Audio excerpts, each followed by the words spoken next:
Hey, bienvenue sur la chaîne Les Acajou, moi c'est Delphine et sur cette chaîne on parle de design et de marketing. Dans cette vidéo, je vais vous parler des 6 erreurs à ne pas faire si vous avez un site internet ou si vous comptez le créer bientôt. Parce que c'est incontournable si vous êtes en train de créer une marque.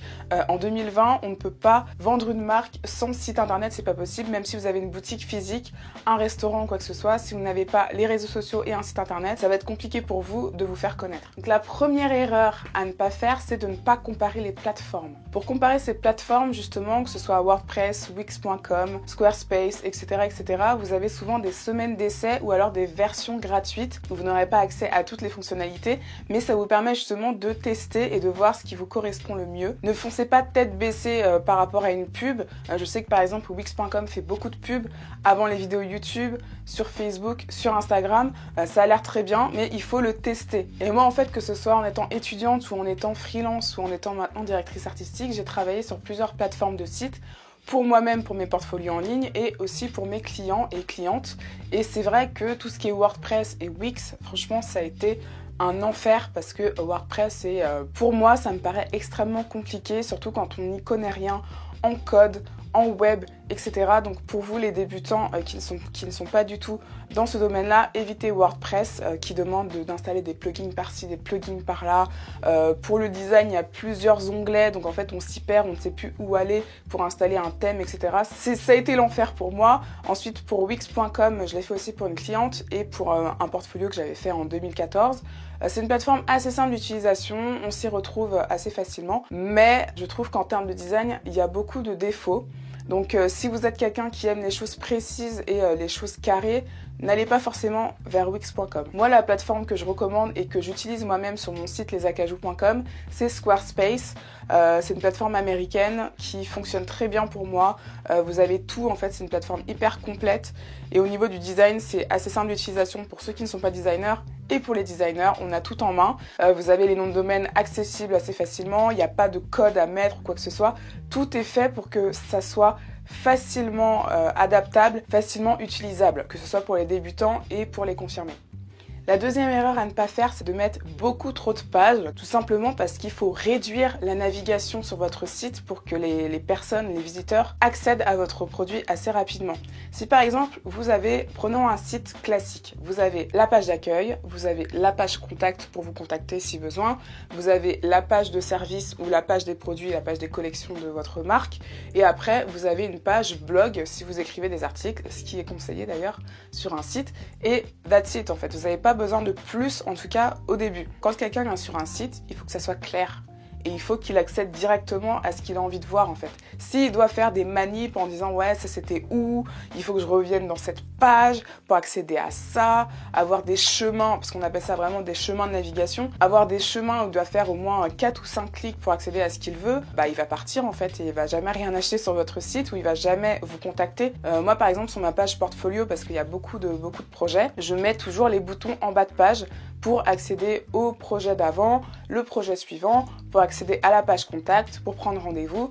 Faites en sorte que la navigation soit aisée pour les visiteurs qui sont sur votre site. Et donc ça, c'est un peu l'UX design. En fait, l'UX design, c'est vraiment adapter le site, adapter l'application mobile pour que le visiteur ne soit pas perdu, que le visiteur voit les choses assez de manière claire et que ça soit facile d'utilisation en fait. La troisième erreur à ne pas faire quand vous avez un site internet, c'est d'utiliser les mauvais visuels. Et c'est quoi des mauvais visuels? Déjà, c'est le fait que ça soit de mauvaise qualité, que ça soit flou et qu'en fait, ça donne une mauvaise image et une mauvaise qualité de votre marque, tout simplement. D'ailleurs, j'en parle dans ma vidéo, passer d'une marque cheap à une marque élégante. N'hésitez pas à aller la voir, je vous la mets juste là. Ensuite, d'utiliser trop de visuels de banque d'images. Voilà, c'est des images assez classiques, génériques. Essayez de trouver des photos qui sont vraiment personnalisées et pas juste de prendre des photos hyper génériques où les gens sont en train de rire comme ça.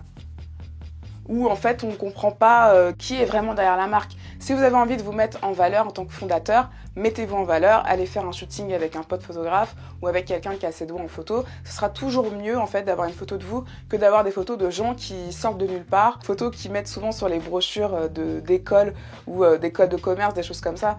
C'est pas forcément des photos qui donnent envie en fait. Par exemple, moi dans ma formation, j'ai utilisé des photos de banque d'images pour raconter un exemple, sauf que cet exemple-là collait bien aux photos que j'ai trouvées. Et les photos, pour moi, étaient vachement plus personnalisées. Donc, essayez de trouver des photos Je vais vous mettre justement dans la barre d'infos les banques d'images où vous pouvez aller, c'est des images gratuites. N'hésitez pas à aller voir si vous en avez besoin pour votre site. Ensuite, les deux dernières choses que je peux vous dire par rapport aux erreurs à ne pas faire sur son site, c'est de mettre trop de couleurs et trop de polices différentes. Donc pour moi, c'est les deux points qui sont assez complémentaires. Ça, j'explique plus en détail dans ma formation Identity, ma formation en ligne, où en fait vous allez apprendre à créer votre identité de marque pour toucher le bon public. Je vous l'explique vraiment plus en détail. Et donc en fait, il faut choisir un certain nombre de polices et un certain nombre de couleurs pour sa charte graphique. Sinon, votre site va ressembler à un arlequin, ou alors il va ressembler à des, vous savez, les flyers qu'on reçoit pour les soirées municipales ou les choses comme ça. En fait, vous avez 40 000 polices et vous ne savez plus où donner de la tête. Et c'est la même chose. Essayez d'être le plus minimaliste possible, quitte à utiliser que 2 couleurs ou qu'une seule typo. Je préfère encore ça que quelqu'un qui met plein de trucs assez illisibles avec des polices fantasy, des choses comme ça. Évitez de faire ce genre de choses. Commencez par la simplicité et quand vous sentez que vous êtes un peu plus apte à être plus créatif avec d'autres inspirations de sites, agrémentez, mais restez dans la simplicité au maximum. En tout cas, je comprends, la création d'un site, c'est vraiment compliqué. Je sais bien que les conseils que je vous ai donnés, c'est des choses à mettre en place et qui seront compliquées pour les personnes qui sont débutants et qui commencent tout juste. C'est normal en fait d'être perdu. Quand on commence quelque chose de nouveau, on est toujours perdu. Moi, c'est pareil, quand j'ai commencé à utiliser Photoshop, j'y connaissais rien. Et pourtant, voilà, en cherchant, j'ai trouvé, en m'inspirant sur Internet, en suivant des formations, des choses comme ça, je m'en suis sortie. Donc voilà, je suis vraiment là en fait avec ces vidéos pour vous aider dans vos démarches d'entrepreneur, que ce soit pour les sites internet, pour vos shootings, pour l'identité de votre marque, des choses comme ça. Et c'est pour ça justement que j'ai créé une première formation qui s'appelle Identity, qui est sortie ce lundi. C'est officiel, elle est en ligne. Je vous mets le lien dans la barre d'infos si ça vous intéresse. En fait, vous allez apprendre le côté stratégique et le côté créatif d'une marque pour que votre marque justement fasse la différence et touche les bonnes personnes. Le lien est dans la barre d'infos. Vous avez possibilité aussi de payer en 2 fois. En tout cas, je tenais à remercier les personnes qui ont déjà précommandé et ensuite commandé la formation. Je suis vraiment ravie en fait. Je m'y attendais pas. Merci pour votre confiance. Ça fait toujours plaisir quand on travaille sur plusieurs semaines sur un projet. On espère que ça plaira à sa communauté et voilà. Merci du fond du cœur. Je sais que je vous ai déjà remercié sur Instagram, mais j'aime aussi vous remercier dans les vidéos YouTube. Voilà. En tout cas, quand le confinement sera terminé, je pense que je vais organiser une rencontre entre les personnes qui auront acheté la formation pour échanger autour de vos projets, échanger autour de la formation, voir si vous avez des questions, des doutes, etc. D'ailleurs, il y a 1 heure d'accompagnement comprise dans la formation pour parler de la formation et pour parler de votre projet avec moi en face à face. On se comprend, ce sera en vidéoconférence puisqu'on est en confinement.